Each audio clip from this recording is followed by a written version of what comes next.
Salut la grande famille, c'est encore moi Rossi Bejo. Si tu es nouveau, tu es nouvelle sur ma vidéo, faut t'abonner sur ma chaîne YouTube. J'ai dit, abonne-toi sur ma chaîne YouTube, ma page Facebook, Instagram. N'oubliez pas de partager mes vidéos et aussi liker. Bref, la famille, j'ai dit, Philippe Simon sort, moi je sors. Parce que s'il laisse pas cette histoire de Côte d'Ivoire là, on a ensemble avec lui. Par foutaise, on n'aime pas. Ivoirien là, tu peux le gifler, tu peux lui faire du mal. Tu lui demandes pardon, il accepte. Mais petit truc où toi, mais tu ignores là, il va prendre ça pour analyser. Comment un individu comme ça vient s'installer en Côte d'Ivoire et venir dire des propos, sortir des propos comme ça en insultant le père fondateur Félix Houphouët-Boigny. On va où avec ça? De vous à moi, on va où avec ça? Soyons sérieux, soyons humains quand même. Voici, il vient de faire sortir une vidéo encore parce qu'au fur et à mesure, quand ils sont nous aussi, on sort là, il vient de faire sortir une petite vidéo. Dans le truc, il met un commentaire, un post. Quand tu vois ce titre, le titre de sa vidéo, et lui-même ce qu'il dit là, ça ne correspond pas. Le titre de sa vidéo et ce qu'il lui-même dit dans sa vidéo ne correspond pas. Voici un individu qui vient, qui parle toujours, où il dit non que oui, l'histoire, ce qui se passe au Cameroun, un Camerounais, il est dans ses prêts droits de parler des autres pays. Des tueries barbaries qui se passent au Cameroun. Occupez-vous de ça. Vous ne parlez pas de ça. Nous, on ne peut pas charger votre mamite chaude là sur nos têtes. Jamais. Si vous chargez, nous, on peut dire bon d'accord, vous avez chargé là. Nous, on va vous accompagner dans ça. Cameroun, c'est vos pays. La Côte d'Ivoire, c'est notre pays. Mais toi, tu quittes là-bas, tu viens, tu dis la Côte d'Ivoire, le Cameroun est développé que la Côte d'Ivoire, etc., etc. Mais pourquoi toi, tu n'as pas, tu restes pas là-bas pour faire tes projets et tu viens en Côte d'Ivoire? La famille, il a encore sorti ce type-là. Yeah. On est dedans. Voici sa vidéo. Écoutez très bien où il va mentionner le nom de Chris Yapi. Et bien avant que moi-même, là, je vais l'accompagner, c'est qu'on appelle journaliste. Il dit des mots, il dit des gros mots, mais il ne connaît pas la signification de ça. Écoutez très bien. Philippe, arrête d'occuper des affaires internes ivoiriennes, va plutôt t'occuper des affaires camerounaises et notamment du cas Martinez-Zogo. Voilà l'une des phrases qui est revenue très souvent parmi les personnes qui ont estimé que je n'avais pas à faire de vidéos qui parlaient de thématiques ivoiriennes, notamment par rapport au sujet foncier. Sans avoir envie de revenir là-dessus parce que j'estime que le sujet est classé, ce sujet me donne l'opportunité d'aborder plutôt des thématiques sous-jacentes qui, elles, sont très graves. Je pense que l'un des problèmes que nous avons en Afrique, c'est bien celui de penser que ce qui se passe chez les autres ne nous concerne pas. Tout au long des textes, regardez bien, vous allez voir que cette notion-là est revenue parfois même chez des gens qui étaient très modérés dans leurs commentaires, en disant Philippe, va t'occuper plutôt de ce qui se passe au Cameroun. Et au Cameroun, il y a beaucoup de choses à faire. Occupe-toi de Martinez-Zogo. Laisse la Côte d'Ivoire tranquille. Ça, c'est très grave.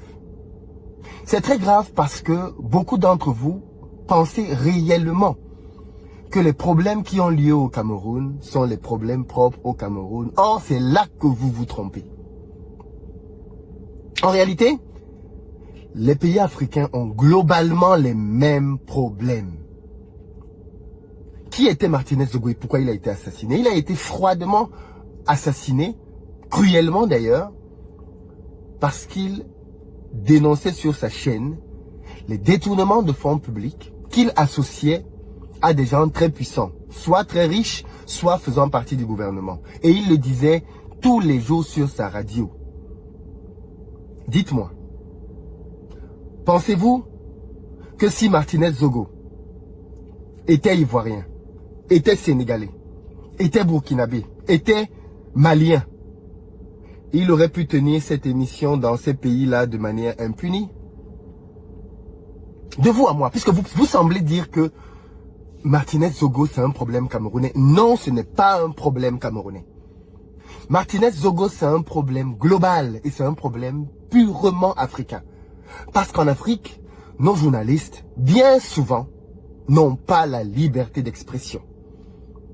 Bien souvent dans nos pays, les journalistes ne sont pas libres de dénoncer tout ce qu'ils veulent dénoncer et de parler librement de tous les sujets qu'ils veulent aborder à cause de pression et de représailles. Ils ont peur et ils savent que s'ils ont le malheur de s'attaquer à des personnes puissantes, ils risquent pour leur propre vie. Et je pense que l'une des raisons pour lesquelles nous n'avançons pas sur ce continent, justement, c'est parce qu'on ne regarde pas assez ce qui se passe chez les voisins pour en tirer des leçons. Aujourd'hui, le sujet Martinez Zogo devrait être abordé partout en Afrique, afin de comprendre ce qui s'est passé et de s'assurer que ce genre de choses ne vont pas arriver dans nos autres pays. De s'assurer que Martinez Zogo sera le dernier journaliste à être tué simplement parce qu'il dénonçait, pire encore, avec des preuves. À partir du moment où un journaliste ne peut plus librement critiquer l'essence même de son travail disparaît. À partir du moment où un journaliste est bridé, l'essence même de son travail est bridée. Pour les amis ivoiriens, je ne le connais ni de près ni de loin, je préfère le dire, mais Chris Yapi. Pourquoi Chris Yapi a besoin de se cacher? Alors attention, il dit certainement des choses avec lesquelles tout le monde peut être d'accord ou ne pas être d'accord. Je n'entre pas dans le fond. Mais pourquoi Chris Yapi se cache? Parce qu'il sait que s'il est à découvert, sa vie sera en danger. En France, des journalistes critiquent le président matin, midi, soir. On l'associe à des trucs mafieux. On l'associe à des choses horribles.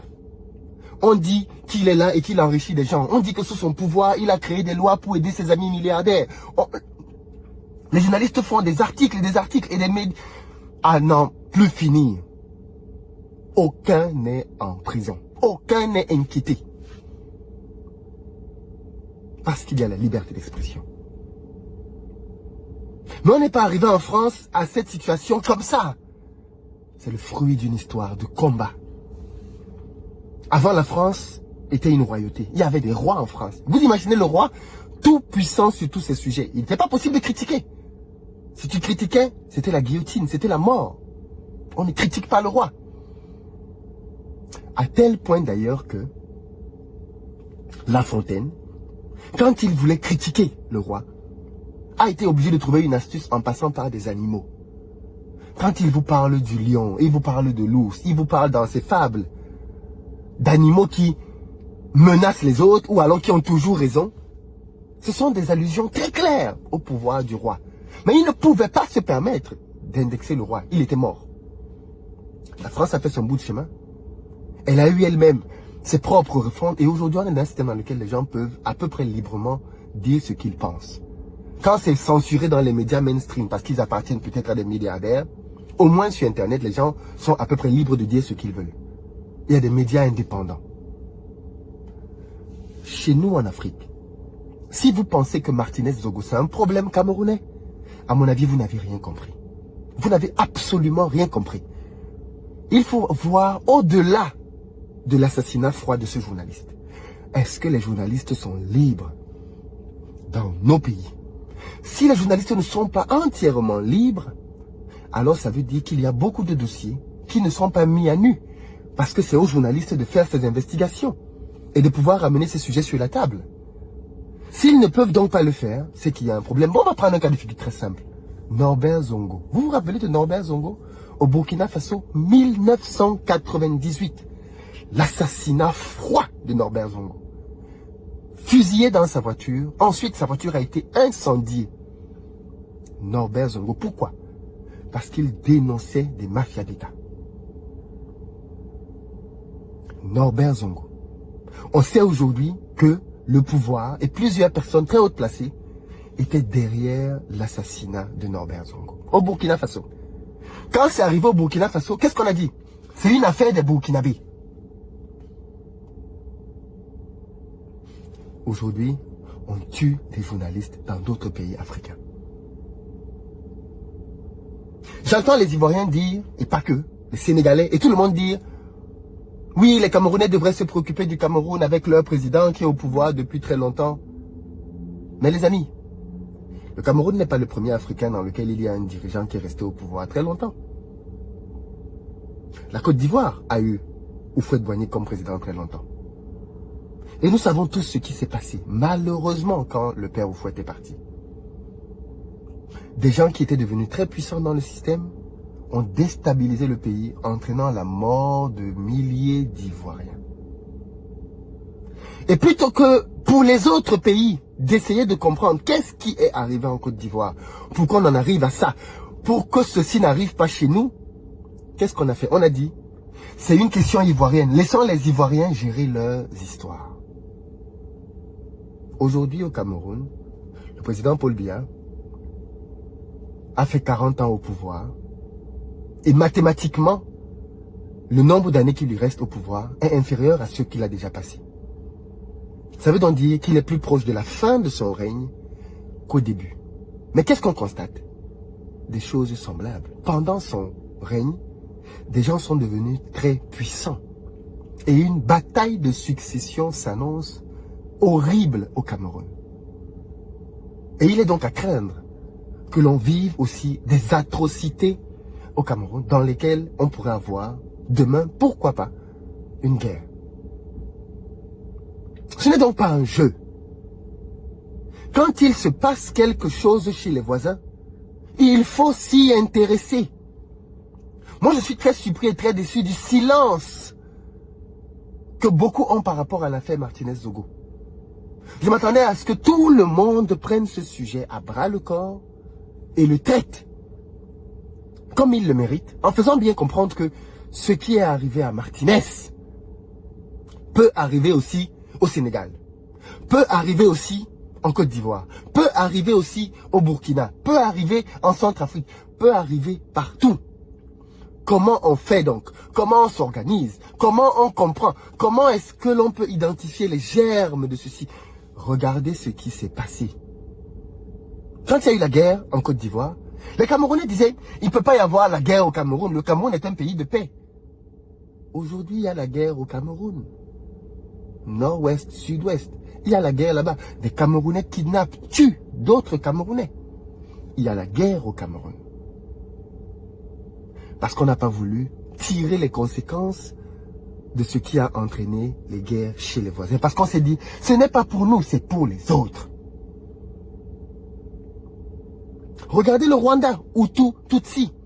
Regardez la Centrafrique, regardez la RDC, regardez tous ces pays africains dans lesquels il y a des conflits armés. Vous remarquerez bien que les causes qui ont entraîné ces conflits, quand elles sont présentes dans d'autres pays, on n'est pas loin de conflits aussi. Parce que nos pays ont des structures qui se ressemblent. Donc les amis, l'histoire de dire, quand il se passe quelque chose en Afrique, que non, ce n'est pas pour nous, c'est pour les autres. Occupez-vous de vos problèmes. C'est très dangereux. Moi, je pense plutôt que des Ivoiriens devraient monter sur la toile et dire à tous les pays dans lesquels les gens restent longtemps au pouvoir, les amis, voilà comment ça avait commencé chez nous. Voilà comment ça s'est dégradé. Voilà les signes précurseurs qu'il y avait dans la société. Et ensuite, voilà comment ça a escaladé jusqu'au jour où ça a pété. De telle sorte que les uns et les autres peuvent se dire, ah là là là là là là là là. Là, ce qu'on est en train de voir là, ce sont les signes précurseurs de quelque chose de très grave. Prenons les dispositions pour pas que ça dégénère ou que ça pète. Voilà la solidarité africaine, comment elle doit marcher. Au lieu de ça, les gens vous disent, va dans tel pays, va dans tel... C'est très dangereux de faire ça. Je le dis ici très clairement, c'est très dangereux. Ce silence est même criminel, parfois. Quand tu sais comment tu peux empêcher à quelque chose de se produire et que tu te tais, quelque part, tu es complice. Ce sujet est très important. Quand je fais du business dans plusieurs pays africains, je constate qu'il y a énormément de similitudes. Vous n'avez pas remarqué que les problèmes que j'ai rencontrés au Cameroun et que j'ai exposés ici, je suis arrivé en Côte d'Ivoire, j'ai exposé les mêmes problèmes. Les mêmes types de problèmes. Du Cameroun à la Côte d'Ivoire. Les vols, la malhonnêteté, tout cela. Vous n'avez pas remarqué que ce sont les mêmes germes. On doit apprendre des autres. Quand il y a l'esclavage, quand il y a la colonisation, vous ne voyez pas qu'on est traité de la même manière? Les esclaves sont fouettés pareil. Est-ce qu'on dit toi on te fouette moins parce que tu es Bété ou tu es Baoulé, parce que tu es Bamileke ou Bassa ou Etono Boulou ou Foufoulde ou... Non, on te fouette mon gars. Quand on dit qu'on te colonise, est-ce qu'on te colonise moins parce que tu es de tel ou tel autre pays? Non, on te colonise propre. Propre. Les journalistes jouent un rôle fondamental dans les démocraties. Nos pays se définissent comme des démocraties. Le rôle des journalistes est donc prépondérant. Le silence est très dangereux. Le silence est très dangereux. D'autant plus qu'en face, on ne fait pas ce genre de différence. Mais ça, je vous en parlais dans une autre vidéo en vous racontant ce qui m'est arrivé le premier jour où je suis arrivé en France. Et j'ai compris cette leçon dès le premier jour où je suis arrivé en France. Les Africains sont les mêmes. Il n'y a que nous ici qui savons que tel est Ivoirien, tel est Camerounais, tel est Bété, tel est Baoulé, tel est Bafia, tel est... Il n'y a que nous qui savons ça. Parce que quand on sort du continent, les Africains sont les mêmes et ils sont traités de la même manière. Arrêtons ça. Sortons de cette mentalité qui consiste à dire que ce qui se passe ailleurs ne nous regarde pas. Si, parce que demain, ça va arriver chez toi. Et si ça n'arrive pas chez toi, ça arrivera chez le voisin. Et ça arrivera d'une forme ou d'une autre. Même à ton pire ennemi, tu ne peux pas lui souhaiter la guerre. Dans la guerre, il n'y a pas de gagnant. Dans la guerre, il n'y a que des perdants. Tu ne peux pas souhaiter ça à quelqu'un. Soyons donc prévenants. Soyons conscients. Le panafricanisme, c'est aussi ça. C'est aussi ça. Dites-moi ce que vous en pensez. Je pense que cette vidéo doit être entendue par tous les Africains. Bref, la famille, vous avez écouté Philippe Simon. Je pense que nous, les Ivoiriens, même si tu n'es pas Ivoirien, on réfléchit quand même. On réfléchit quand même. Vous savez, il est venu s'installer en Afrique de l'Ouest, précisément en Côte d'Ivoire, où il a été mentionné le nom des journalistes. Oui, où il a été mentionné le nom des journalistes. Mes frères et sœurs, mes parents, écoutez-moi très bien. Je sais que dans les commentaires, je regarde vos commentaires, je lis vos commentaires partout. Je prends mon temps et puis je lis vos commentaires. Quand un commentaire vient, ça signale chez moi dans mon téléphone. Et puis je regarde, je lis le message. Si c'est un juge, j'accepte. Si ce n'est pas un juge, j'accepte. C'est comme ça que je suis. Je ne laisse pas un commentaire s'échapper. Je lis vos commentaires. Des injures là, je prends ça comme pommade. C'est des injures là même, tu me révoltes encore. Et puis je viens parler toujours. C'est comme ça que je suis. Voici ce jeune homme qui vient de parler. Vous avez entendu ce qu'il a dit? Où il parle de... Non, au Burkina, il y a eu un journaliste qu'ils ont tué. Dites-moi, depuis il y a eu tuerie d'un journaliste au Burkina. Comment c'est Burkina, hein? Au Burkina là-haut. Est-ce que vous avez entendu que oui, il y a encore un journaliste qu'ils ont assassiné? Non. Or, au Cameroun, chaque année, on assassine un journaliste. Si ce n'est pas un journaliste, c'est que c'est un prêtre. Si ce n'est pas un journaliste, c'est que c'est un prêtre. Chaque année, c'est comme ça se passe. Les grands types, hein, c'est là-bas ça se passe. Vous comprenez? Donc, tu prends l'exemple. Parce que quand tu prends l'exemple sur le Cameroun et la Côte d'Ivoire, le Burkina et le Sénégal, je pense que ta mémoire est encore sélective. Tu n'es pas encore... Il faut mettre ça à jour. Il faut mettre beaucoup à jour. On dit, il y a un proverbe qui dit, quand tu es en train de taper tam-tam, et puis les danseurs disent non, tu ne sais pas taper tam-tam là. Mon frère, lève-toi. Eux-mêmes vont venir taper pour voir. Tu ne connais pas l'histoire de ce pays qui est la Côte d'Ivoire, ni aussi Burkina, ni aussi Sénégal. Mon frère, ne te jette pas dedans comme ça. Ne te jette pas dedans comme cela. Moi, je t'explique, en Côte d'Ivoire, où il y a eu un journaliste qui a été tué. Un journaliste qui a été tué, c'est lors où Gbagbo gérait le pouvoir. On dit un journaliste français. On ne sait même pas où il est rentré. Un journaliste français a fait des... où il voulait introduire son nez dans l'affaire des cafés cacao. On ne sait pas où il est parti. Il a disparu des radars. On ne sait même pas où il est.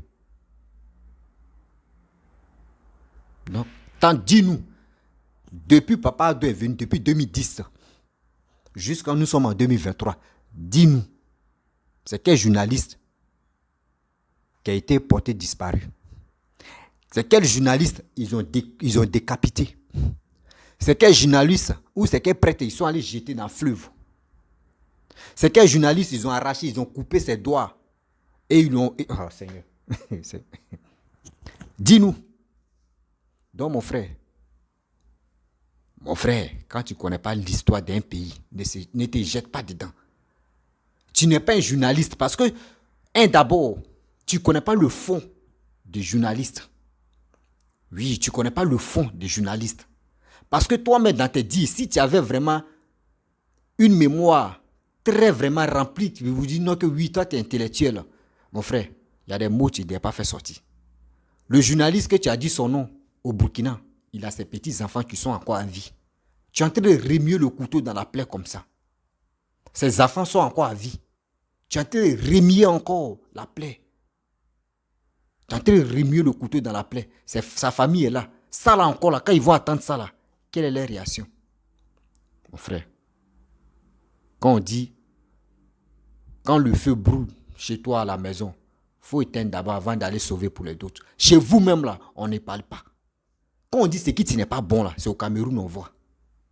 Toi, mais dans ta propre bouche, tu dis que oui, Paul Biya, il lui reste plus combien d'années, il va mourir.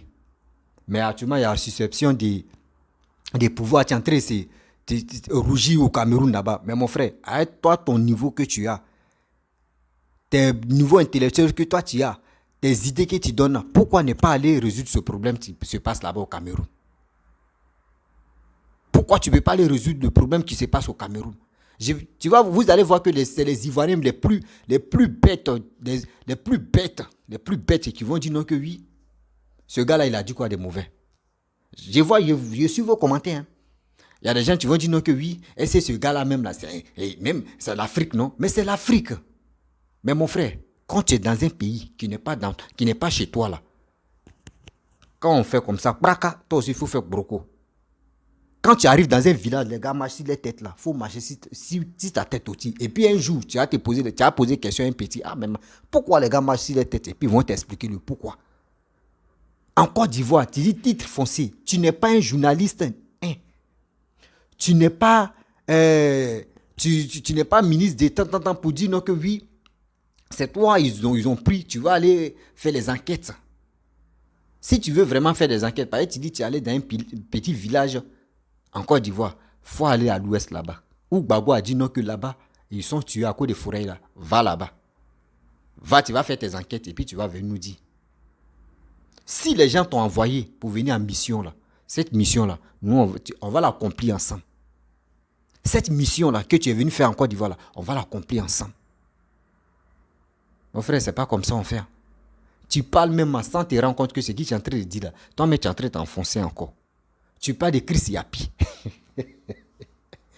Vous voyez quelqu'un qui dit, il parle gros français, il dit des choses comme les Franklin. Parce que Franklin Nyamsi, écoutez-moi, hein, Franklin Nyamsi ne peut plus venir en Côte d'Ivoire. C'est pour cela qu'ils ont envoyé ce monsieur-là, venu faire diversion. Lui là, il a été envoyé. Sinon, c'est pas Philippe. Comment dirais-je, Philippe Simon là, il a été envoyé. Oui, je vous dis ça. Philippe Simon là, il a été envoyé en Côte d'Ivoire. Faire diversion, venir larguer les gens. Sinon, lui-même, là, s'il a fait ses entreprises vraies, et puis il dit non, il a bien là-bas, là, il n'allait pas réfléchir, et puis il n'allait pas agir comme cela. Il est venu en mission. Sa mission est entrée dans l'accompli. Mais nous, là, on voit déjà dans son jeu. On voit déjà dans son jeu. Il a été envoyé par des gens qui ne veulent pas le bien de la Côte d'Ivoire. Parce que Franklin Nyamsi, Nathalie Nyam ne peut plus rentrer en Côte d'Ivoire. Parce qu'ils ont fait trop de dégâts. Donc, ils ont envoyé Philippe maintenant pour faire ce truc-là. Et Philippe aussi, il dit non que, oui, vous voyez, il y a des gens même en Côte d'Ivoire, oui, des journalistes. Oui. Et puis, il cite le nom de Chris Yapi. Moi, il te dit, Simon, va encore, tu vas étudier ce qu'on appelle journaliste, le mot journaliste. Journaliste juridique. Journaliste, tu attends, juridiste. Oui, tu attends juridique, journaliste. Tu n'as pas encore compris. Chris Yapi, ce n'est pas un journaliste. Chris Yapi, c'est pas un journaliste. Chris Yapi, lui, il est griot. Lui, il est griot. Chris Yapi, lui, il est griot de Sorogium. Chris Yapi, c'est pas un journaliste. Chris Yapi n'a jamais critiqué Sorogium. Donc, c'est pas un journaliste. Un journaliste, lui, c'est celui qui critique partout. Opposant, lui qui n'est pas opposant, il critique, il n'a pas de parti pris. Juridique, journaliste. Je t'apprends encore. Ou soit parce que tu veux allaguer des gens qui sont stupides, constipés dans la tête, c'est eux qui vont te courir dans tes bêtises là. Sinon, nous comme cela là, nous on ne peut pas. On ne peut pas, mon frère. Si les réseaux sociaux là, vous ne pouvez pas nous... Non, on ne peut pas. On est devant. Ce monsieur-là, s'il vous plaît, les autorités ivoiriennes, attendez, terminer le chapitre de Chris Yapi d'abord, et puis moi je vais m'adresser à vous. Pas pour dire, je vais m'adresser à vous pour dire, ah, la colère, non, je ne fais pas mes trucs avec la colère. Je m'avais doucement et puis ça sort comme ça sort. Chris Yapi, que lui, il dit non, que oui, Chris Yapi. Est-ce que toi, tu as déjà vu une image de Chris Yapi? Celui que tu dis non, que c'est un journaliste là, Chris Yapi, que tu dis c'est un journaliste, est-ce que tu as déjà vu image de Chris Yapi? Donc nous, on doit te poser des questions parce que tu dis Chris Yapi, c'est un journaliste, c'est que toi, tu le connais en chair et en os. Tu vas nous dire qui est Chris Yapi? Il a dit, le gars, il est en train de se noyer. Il est en train de se foncer doucement, sans même se rendre compte. Il va nous dire, nous les Ivoiriens, là, qui est Chris Yapi? Philippe Simon va nous dire, qui est Chris Yapi? Qui va nous dire, hein, qui est Chris Yapi? Parce qu'il dit Chris Yapi, c'est un journaliste, non? Il va nous dire, un journaliste qui passe son temps à dénigrer, à insulter le président de la République, à insulter Blé Goudé, à insulter les opposants, sauf Sorogium. Mon frère, moi, il te dit, tu as été envoyé où? Je sais que tôt ou tard, les gens vont me dire, mon petit, c'est un visionnaire, c'est vrai. Lui, là, il a été envoyé. Toi, tu as employé combien d'Ivoiriens? Depuis que toi, tu dis que tu as fait tes entreprises, dis-nous, tu as employé combien d'Ivoiriens? Il met le titre pour allaguer les gens et puis ce qu'il dit dans son truc là-bas, là, c'est pas ça. Pour embellir, il met sa photo, il met photo de Papa Ado. Là, Philippe, on a commencé. On a commencé. Tu sais que tellement que tellement que vous parlez beaucoup, vous ne savez plus ce que vous allez dire aux Ivoiriens pour convaincre les Ivoiriens. Mais c'est d'autres, surtout les autres Ivoiriens que vous pouvez avoir facilement. Mais nous qui sommes là, pour nous avoir là, c'est pas bon. Pour nous avoir là, c'est pas bon. Parce que nous, on est réfléchis. Nous, on n'est pas là pour dire, oui, Simon a fait ça là. Tu as fait tellement que tu es un ingrat, tu es un imposteur. Quand on dit imposteur, c'est toi, un ingrat pur. Tu as fait une vidéo où tu as dit, tu as traité de premier président, le père fondateur, Félix Houphouët-Boigny, que nous on respecte sa mémoire, jusqu'à même nos petits-enfants vont toujours respecter sa mémoire. Toi, tu lui as manqué de respect, ça c'est un. Tu l'as insulté, tu as insulté la Côte d'Ivoire. Tu rentres encore. Et tu as fait une vidéo où, regardez l'autre vidéo où il a dit non que oui, Alassane, Macky Sall, ceux-là-ci, ils sont toujours au pouvoir, ils vont pas, comment dirais-je, ce pays-là ne peut pas se développer. Regardez l'image ça, et puis regardez l'image récente là. Vous avez vu non qu'il y a eu un changement. On vous dit toujours, vous qui êtes surtout nous qui sommes sur les réseaux sociaux là, faisons beaucoup très attention. Car nos vidéos qu'on fait là aujourd'hui, là, demain, là, ça peut nous rattraper. Quand c'est mauvais, ça nous rattrape demain. Quand c'est bon, là, demain, là, ça va nous rattraper dans les bonnes conditions. C'est pour cela qu'on vous dit, avant de parler, là, réfléchissez. Buvez un verre d'eau et tu vas parler. Là, tu sais ce qu'il te dit, là, tu connais la cause de ça. Il a dit non que oui, Macky Sall, Papa Ado, comment dirais-je, j'ai oublié son nom là, Paul Biya, etc. Ceux-là-ci sont, le pays ne peut pas se développer. Quand il a vu que oui, il voulait venir en Côte d'Ivoire, là, il a fait quoi? Il a fait une vidéo où il a comparé la Côte d'Ivoire La Côte d'Ivoire, le CFA, où il dit non que oui, le CFA, c'est avec le CFA, Alassane a développé la Côte d'Ivoire, oui, Alassane a fait ceci, c'était pour endormir la conscience des gens. Et puis, les Ivoiriens sont la plupart des Ivoiriens sont tombés dans ces bêtises. Boum, ah non, ce gars-là, il est foin, oui, ce gars-là. Et puis, la vidéo qu'il avait fait avant, là, on a oublié. D'autres personnes ont oublié. D'autres personnes ont oublié. C'est quand il a fait sortir une dernière vidéo où il a pas. C'est là maintenant, ça a réveillé maintenant ceux qui dormaient. Ceux qui dormaient, c'est là maintenant, nous on a dit non. Nous on va commencer à sortir. C'est là, nous on allait creuser le trou pour faire sortir la vidéo. Et là, laisse-nous tranquille. Quand nous on fait les vidéos là, et ceux qui sont là, les cibles, va demander aux cyberactivistes. Eux, les passés là dans nos mains. Ce qu'ils sont là dit aujourd'hui comme cela là, c'est dans nos mains actuellement.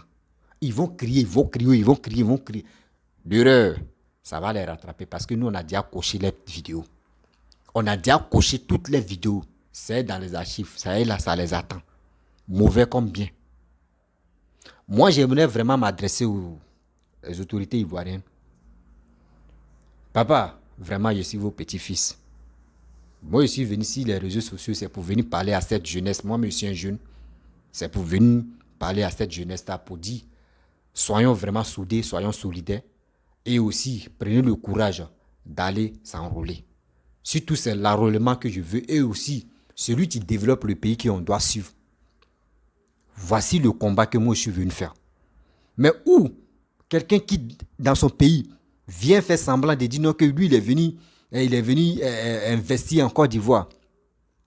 Et dans ça, il vient vous insulter là. Si vous, ça ne vous fait pas mal là, nous, ça nous fait mal. Si vous, ça ne vous fait pas mal, vous les autorités ivoiriennes là, nous comme cela, nous les citoyens là, nous, ça nous fait mal. Parce que c'est nous, on vous a voté.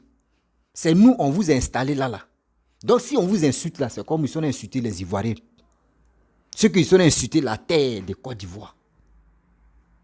Si vous, ça ne vous fait pas mal là, nous, ça nous fait mal. C'est pour cela, moi, je dis, quiconque va s'élever, va insulter, surtout le gouvernement ivoirien, moi, je vais répondre à cette personne. Parce que moi, ça me fait mal. C'est nous, on a voté. Des gens, des tarés qui disent non, que oui, nous, on insulte Papa Ado, mais on n'insulte pas les Ivoiriens. Là. Moi, ils disent, ils sont constipés dans la tête. Parce que qui dit Papa Ado, dit nous, c'est nous. Parce que c'est nous-mêmes, on l'a installé là, dans les unes, pas par la violence. Donc, s'il vous plaît, prenez vos responsabilités. Prenez vos responsabilités. Eux-mêmes, ceux qui viennent parler comme cela dans leur propre pays, tu peux pas, même pour dire tu vas tousser, mais tu peux pas. C'est pas la Côte d'Ivoire, tu es là, tige de manioc où on peut faire des bêtises. Jamais. S'il vous plaît, prenez-vous au sérieux. Prenez-vous au sérieux pour qu'on puisse vous respecter encore. Parce que ça, la humiliation, ça là, moi je ne peux pas accepter. Vous êtes notre parent. Vous êtes notre parent. Voici, Maman Kandia Kamara. S'il te plaît, il faut regarder ce monsieur. Ce monsieur, il n'est pas bienvenu en Côte d'Ivoire. Il est venu en mission pour que nous, les Ivoiriens, on puisse se révolter entre nous. A fait titre foncé là. Il veut rêver encore le lion qui dort. On est en train de faire un peu pour oublier le passé. Ce même gars, voici au Cameroun, au nord là-bas, entre les anglophones et les francophones, s'affrontent actuellement, on a plus de 9000 morts. Sur les têtes, 9000 morts. Nous, on a connu 3000 morts. On dit guerre civile, nous, c'est passé, on a connu 3000 morts. Actuellement, chez eux, là-bas, c'est doucement, chaque jour, il y a des morts qui se passent là-bas. Plus de 9000 morts, les gars cachent ça. Voici celui-même qui dit non que oui, il reste un peu de temps que Paul Biya va mourir. Actuellement, pour remplacer Paul Biya, c'est en train de chauffer là-bas. Là. Eux ne s'occupent pas de ça. C'est chez nous, ils viennent mettre le feu. C'est chez nous, en Côte d'Ivoire, ils viennent mettre le feu. S'il vous plaît, les autorités ivoiriennes, je vous fais confiance. Je vous fais vraiment confiance. C'est à cause de vos confiances que moi, j'ai pris ma décision pour dire non que oui, ceux-là, vraiment, ils sont courageux, ils sont honnêtes. Moi, je vais les suivre parce qu'ils sont honnêtes et puis les gars développent le pays. C'est pour cela que je suis avec vous. S'il vous plaît, respectez-nous, nous les Ivoiriens. Respectez-nous. Quand on dit la fierté de la Côte d'Ivoire, c'est repose sur vous, c'est repose sur nous aussi. D'abord, on vous respecte là. Vous aussi là, respectez-nous. Un individu ne peut pas quitter chez lui là-bas au Cameroun, venir nous insulter. Venir nous insulter. Ça veut dire non que oui, ceux qui sont dans le gouvernement ne sont pas... Voilà. Vous savez, non? Ça veut dire eux sont pas trop intelligents. C'est lui qui vient parler des tant, oui, titre foncier, titre ceci, titre ceci. Lui-même au Cameroun, il y a combien de personnes qui vendent terrain à combien de personnes? Lui-même, il connaît la situation qui se passe là-bas. Et c'est la Côte d'Ivoire. Mes parents, les autorités ivoiriennes, moi, je ne vous insulte pas, hein, mais prenez votre destin en main. Prenez votre juridique en main. Parce que ça, là, nous, on ne peut pas accepter ça. Où moi, je suis ici, là, je vous le jure devant Dieu, devant la terre. Il y a une sœur ivoirienne. On lui a donné t-shirt. C'était habillé même. Ouais, c'était t-shirt. Elle avait son magasin de coiffure. C'était une coiffeuse. Donc après, elle a pris t-shirt là. Elle a commencé à essuyer. Je ne peux pas dire le nom du pays. Elle a commencé à essuyer la terrasse de son salon. Malgré où elle est en train d'essuyer, celui qui lui a donné l'habit là même là, c'était citoyenne de ce pays là. Il y avait le logo de leur drapeau. Simple les drapeaux. Drapeau, hein. Elle a essuyé la petit drapeau là, mais caché comme ça. Il y a une dame qui est venue se tresser. Elle est venue faire ses ongles. Dans ça là, elle a vu Abila. C'est ça la fille a pris. Elle a essuyé. Et puis elle a vu le drapeau de leur pays. Quand elle a fini de faire ses ongles, sa coiffure là, elle s'est levée doucement. Elle allait dans le commissariat. Elle allait dire aux policiers là que voici une femme étrangère qui vient gâter l'image. Tu viens gâter l'image. Quand on dit gâter, mais elle dit tu viens salir même le pays. Elle est venue avec les policiers. Ils sont allés dans ce magasin là. Et ils ont vu le t-shirt là. Le drapeau était là. La fille n'a pas fait 2 jours. Elle n'a pas fait 2 jours. Elle a été rapatriée directement en Côte d'Ivoire. Elle a été rapatriée en Côte d'Ivoire direct. On se connaît. On ne joue pas avec des choses que toi-même tu sais que là, si tu mets ta bouche là, tu vas te plonger. Tu vas plonger même sans te rendre compte là. On ne joue pas avec ça. Prenez-nous au sérieux. Les individus comme cela là, si on les laisse comme cela là, ils vont toujours, il y a des gens qui vont venir encore. Ils vont toujours continuer parce qu'on en a marre. On voit des Camerounais matin, midi, sont en train d'insulter les Ivoiriens, en train d'insulter le gouvernement ivoirien. Regardez Afrique Média, quand ils se réveillent, c'est toujours c'est vous, toujours c'est vous, toujours c'est vous. Mais on en a marre, c'est pour cela que nous on sort et puis on s'en les répondre. On sort pour aller les répondre. Et quelqu'un quitte là-bas, il vient encore dans notre nez pour nous insulter. Non, trop c'est trop. Simon là, s'il vous plaît, il n'a qu'à se retenir où il est quitté là. Il n'a qu'à se retenir où il est quitté là. Nous tous on va être à l'aise.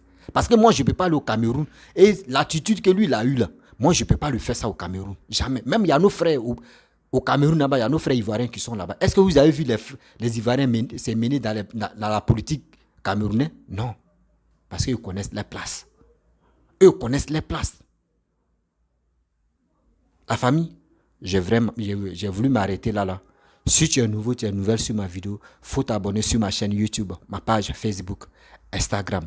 N'oubliez pas de partager mes vidéos et je vous dis à très bientôt. Simon, tu sors. Ton Chris Yapi là, tu vas nous dire encore que qui est Chris Yapi?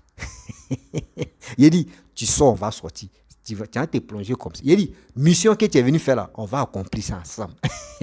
Seigneur, il y a des gens qui n'ont rien encore compris. Ivoiriens, levons-nous. Les autorités ivoiriennes vont nous dire, si c'est les injures là, des trucs comme ça qui leur plaît beaucoup là, donc on nous dit, nous tous on va avancer. Et on dit, à très bientôt.